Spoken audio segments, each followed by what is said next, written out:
Hey guys, welcome back to my channel. आज का जो हमारा वीडियो है वो फोकस्ड है पीटीयू बीटेक स्टूडेंट्स के लिए है। ये वीडियो जो आपका केमिस्ट्री है, फर्स्ट एंड सेकंड सेमेस्टर की इंजीनियरिंग केमिस्ट्री, उसका यूनिट नंबर 1 हमारा चल रहा था। यूनिट का नाम है atomic and molecular structure. Atomic and molecular structure, ठीक है। इसके ऊपर ऑलरेडी मैं एक वीडियो अपलोड कर चुकी हूँ, वो थी हमारी वीडियो नंबर 1। आज की जो हमारी वीडियो है वो है वीडियो नंबर 2, और मैं इसमें आपको मॉलिक्यूलर ऑर्बिटल थ्योरी के बारे में बताऊंगी, जो कि आपका एक पार्ट ही है, ठीक है। बहुत सारे स्टूडेंट्स थे जो कमेंट कर रहे थे कि पहले आप यूनिट 1 कंप्लीट कर दीजिए। सो मैं पहले यूनिट 1 कंप्लीट कर दूँगी, फिर मैं यूनिट 3 के ऊपर वीडियो बनाऊँगी, ठीक है। और अगर आपको कोई क्वेरी हो तो आप कमेंट सेक्शन में पूछ सकते हैं, ओके। सो हम बात करते हैं मॉलिक्यूलर ऑर्बिटल थ्योरी की, ठीक है। So, molecular orbital theory was developed by Hunt and R.S. Millikan in 1932. जो मॉलिक्यूलर ऑर्बिटल थ्योरी थी, MOT थी, वो हंट ने और R.S. मिलिकन ने 1932 में दी थी, ठीक है। Some salient features of molecular orbital theory, ठीक है।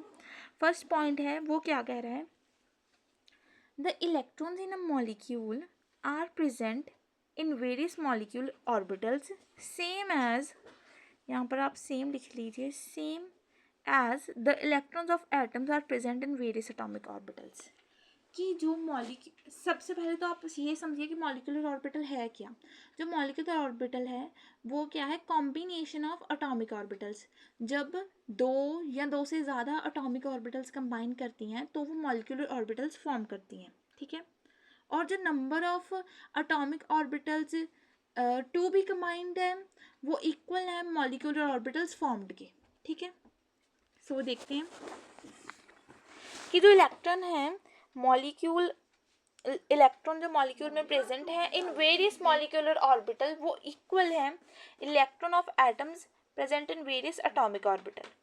नेक्स्ट आपको मैं बनाकर दिखा देती हूँ यहाँ पर कि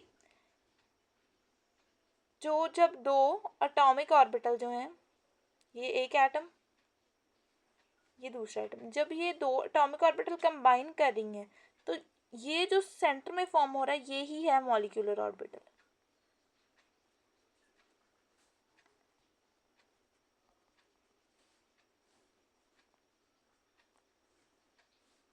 ठीक है। अब इसके पॉइंट्स देख लेते हैं हम।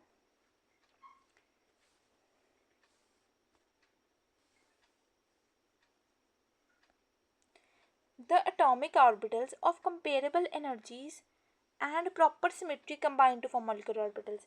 कह रहे हैं कि ये जो दोनों एटॉमिक ऑर्बिटल्स हमने यूज़ करनी है उनकी जो एनर्जीज हैं वो कंपेरेबल हो, कंपेरेबल यानी कि सेम हो, सेम या अप्रॉक्सीमेटली सेम हो, और उनकी जो सिमेट्री हो वो सेम हो। जैसे मैंने तो ये वैसे ही फ्री हैंड बनाया है, आपने ना कंपस के साथ बनाना है, बिल्कुल इक्वल जो बनना चाहिए, ठीक है। तो इनकी सिमेट्री सेम लगनी चाहिए एकदम, ठीक है। नेक्स्ट पॉइंट है हमारे पास, while an electron is in an atomic orbital it is influenced by one nucleus, but when it is in molecular orbital it is influenced by two or more nuclei. जब वो atomic orbital में है तो उसे सिर्फ कौन influence कर पा रहा है, एक न्यूक्लियस। लेकिन अगर वो मॉलिक्यूलर ऑर्बिटल में है तो वो कैसे इन्फ्लुएंस हो रहा है, दो या दो से ज़्यादा, two or more nuclei, depending upon number of atoms in the molecule. ये डिपेंड करेगा कि नंबर ऑफ एटम्स कितने हैं मॉलिक्यूल में, उसके ऊपर डिपेंड करेगा, ठीक है।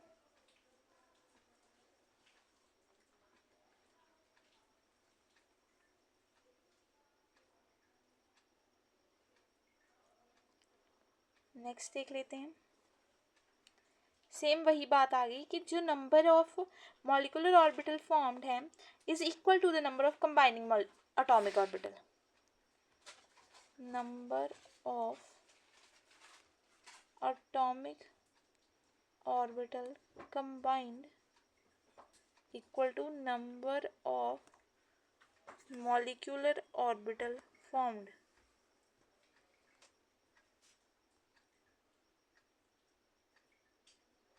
ठीक है. When two atomic orbital combined, two molecular orbital are formed. अगर दो अटोमिक ऑर्बिटल को कंबाइन करते हैं तो दो ही मॉलिक्यूलर ऑर्बिटल बनेंगी, और एक को हम बॉन्डिंग मॉलिक्यूलर ऑर्बिटल कहेंगे और दूसरे को हम एंटी बॉन्डिंग मॉलिक्यूलर ऑर्बिटल कहेंगे. ठीक है. उसके बाद है the bonding molecular orbital has lower energy. Bonding molecular orbital में एनर्जी जो है वो लो है, यानी कि एंटी बॉन्डिंग में एनर्जी जो है ज़्यादा है. And hence greater stability. ये अगर ज़्यादा स्टेबल है, अगर bonding molecular orbital is more stable than anti bonding orbital is less stable और अनस्टेबल. ठीक है. Next, just as the electron probability distribution around the nucleus. जैसे कि एटम के अंदर होता है कि जो इलेक्ट्रॉन की प्रोबेबिलिटी है डिस्ट्रीब्यूट होने की न्यूक्लियस के अराउंड, वही जो प्रोबेबिलिटी यहाँ पर यूज़ होती है कि कैसे एक ग्रुप ऑफ न्यूक्लियाई जो है वो डिस्ट्रीब्यूट हो रहा है एक मॉलिक्यूल के अंदर बाय अ मॉलिक्यूलर ऑर्बिटल. ठीक है. फिर जो लास्ट पॉइंट है उसमें क्या कह रहे हैं, the molecular orbitals like atomic orbitals are filled in accordance with the Aufbau principle, obeying the Pauli exclusion principle and the Hunt's rule. जो ये तीनों रूल हम यूज़ करते थे एटॉमिक ऑर्बिटल्स को फॉर्म करने के लिए, वो ही तीनों रूल जो है मॉलिक्यूलर ऑर्बिटल्स को फॉर्म करने के लिए भी यूज़ किए जाते हैं, और ये इनको ओबे भी करते हैं. ठीक है. ये सेम बात थी.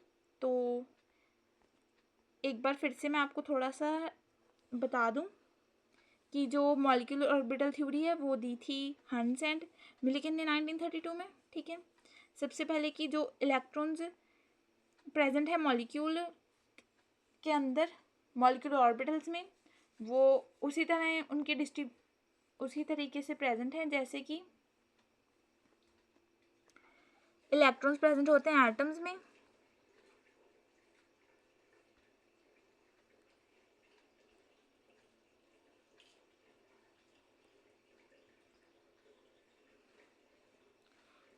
उसी तरीके से फील्ड हैं जैसे कि फील्ड होते हैं एटम्स में. नेक्स्ट क्वेश्चन जो नेक्स्ट पॉइंट था वो क्या कह रहा था कि जो एनर्जी है एटॉमिक ऑर्बिटल्स की वो कंपेरेबल होनी चाहिए, यानी कि सेम होनी चाहिए, और सिमेट्री प्रॉपर होनी चाहिए. थर्ड पॉइंट क्या कह रहा है कि अगर एटॉमिक ऑर्बिटल होता है तो वो सिर्फ एक न्यूक्लियस से इन्फ्लुएंस होता है, लेकिन अगर मॉलिक्यूलर ऑर्बिटल होता है तो वो सिर्फ एक न्यूक्लियस से इन्फ्लुएंस नहीं होता, वो दो या दो से ज़्यादा न्यूक्लियस से इन्फ्लुएंस्ड होता है. ओके. नेक्स्ट पॉइंट क्या था कि जो number of atomic orbital combine कर रहे हैं वो इक्वल होता है number of molecular orbitals formed के. अगर दो एटॉमिक ऑर्बिटल कंबाइन कर रहे हैं तो दो ही मॉलिक्यूलर ऑर्बिटल फॉर्म होंगे. एक मॉलिक्यूलर ऑर्बिटल को हम बॉन्डिंग मॉलिक्यूलर ऑर्बिटल कहेंगे और दूसरे को हम एंटी बॉन्डिंग मॉलिक्यूलर ऑर्बिटल कहेंगे. जो बॉन्डिंग मॉलिक्यूलर ऑर्बिटल होगा उसकी एनर्जी जो है कम होगी और और मोर स्टेबल होगा, और जो एंटी बॉन्डिंग मॉलिक्यूलर ऑर्बिटल होगा उसकी एनर्जी जो है ज़्यादा होगी और वो लेस स्टेबल होगा. ठीक है. उसके बाद जो इलेक्ट्रॉन का डिस्ट्रीब्यूशन है न्यूक्लियस के अराउंड इन अ एटम, उसी तरीके से इलेक्ट्रॉन का डिस्ट्रीब्यूशन होगा in a molecular orbital around a group of nucleus. और ये जो मॉलिक्यूलर ऑर्बिटल हैं वो एटॉमिक ऑर्बिटल की तरह ही तीनों रूल्स को फॉलो करेंगे, जो रूल्स आपने पढ़े होंगे, Aufbau principle, Pauli exclusion principle and Hund's rule. Okay. So ये था हमारा आज का वीडियो. इसमें हमने जो एक आपका टॉपिक था मॉलिक्यूलर ऑर्बिटल उसको पूरा कंप्लीट कर लिया है. ठीक है. और अगर किसी बच्चे को कोई क्वेरी हो तो मुझे आप कमेंट सेक्शन में बता सकते हैं या मुझे इंस्टाग्राम पर डीएम कर सकते हैं. ओके. और आपको कोई भी किसी सब्जेक्ट रिलेटेड कोई आपको स्टडी मटेरियल चाहिए, कुछ भी चाहिए तो आप मुझे बता सकते हैं. अगर किसी बच्चे को केमिस्ट्री के हैंड रिटन नोट्स चाहिए तो भी आप मुझे डीएम कर सकते हैं. ठीक है. मैं अपनी इंस्टा की आईडीज़ के वीडियो के डिस्क्रिप्शन बॉक्स में मेंशन कर दूँगी, और आप वैसे मेरी पोस्ट भी चेक कर सकते हैं, पोस्ट भी डाली हुई है मैंने इंस्टा की. ठीक है. और हमारे इंस्टा के चैनल को भी आप ज़रूर फॉलो कीजिए और इस वीडियो को लाइक कीजिए और चैनल को सब्सक्राइब कीजिए. ठीक है. So bye bye guys, thanks for watching.